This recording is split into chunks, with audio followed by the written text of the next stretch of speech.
properties of limits using the 6 trigonometric functions. Here we have the 3 main trigonometric functions and their limits. For limit of sine of x as x approaches a, it's equals to sine of a, and this is what the graph of sine looks like. For the limit of cos of x as x approaches a, is equals to cos of a, and this is the cosine graph. The limit of tan of x as x approaches a is equals to tan of a, and remember that the graph of tan looks different than sine and cosine. In the previous video we looked at the properties of limits, but we weren't using trigonometric functions. So in this video we're gonna do a couple of problems, just basic stuff, to kind of get you going on how to use how to get the limits using the trig functions. In the previous videos we had, you had to look at the unit circle, and the unit circle had was divided into all the measures of pi, I guess. So it's something that you might want to learn in the future, because if you don't know the way the unit circle looks as far as pi or degrees, you're gonna have a lot of trouble going through a lot of these problems, even if it's the basic ones, because you're just not sure of what the pi looks like in your head. So let's take a look at a couple of problems. Let's do an easy one. Let's do limit of sine of x as x approaches pi over 2. Okay, so this is basic. All you gotta do is replace x for the pi over 2. So this will be equals to sine of pi over 2. We're replacing x, and sine at pi over 2 is equals to 1. Okay, let's look at another one. The limit of tan of x as x approaches pi.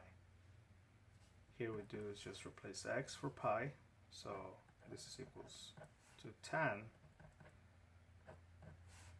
pi, and tan at pi is equals to 0. Okay, let's look at a couple more. Let's do this one. The limit of cos at pi x over 3.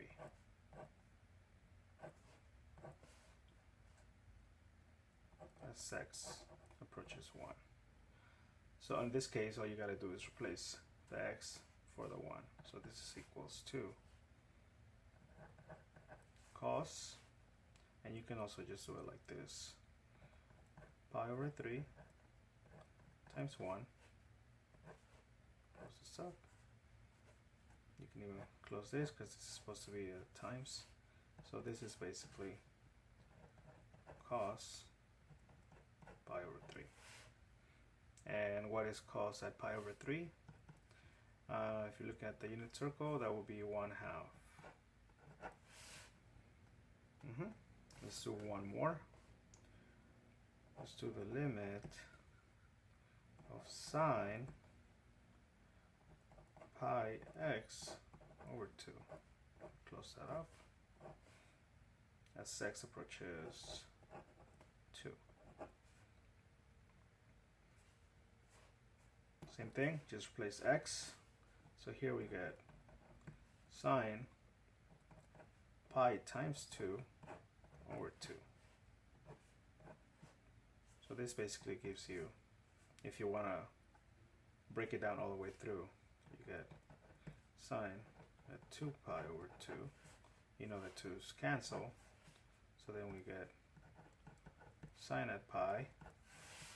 And once we look at sine at pi, looking at your unit circle, you know that sine at pi is 0.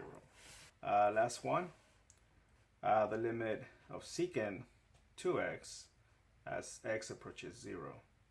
And here, you just replace the x for the 0, so you get secant 2 times 0, which is secant 0, and you know that secant at 0 is 1. So these are just some basic problems to kind of get you going to see what finding the limits with trig functions looks like. Now, if you can memorize this 3 properties along with the regular limits properties, and also try to memorize your unit circle. If you have a lot of the stuff memorized, you will have an easier time going through the problems as opposed to having to look at, always looking at your properties and always looking at your unit circle.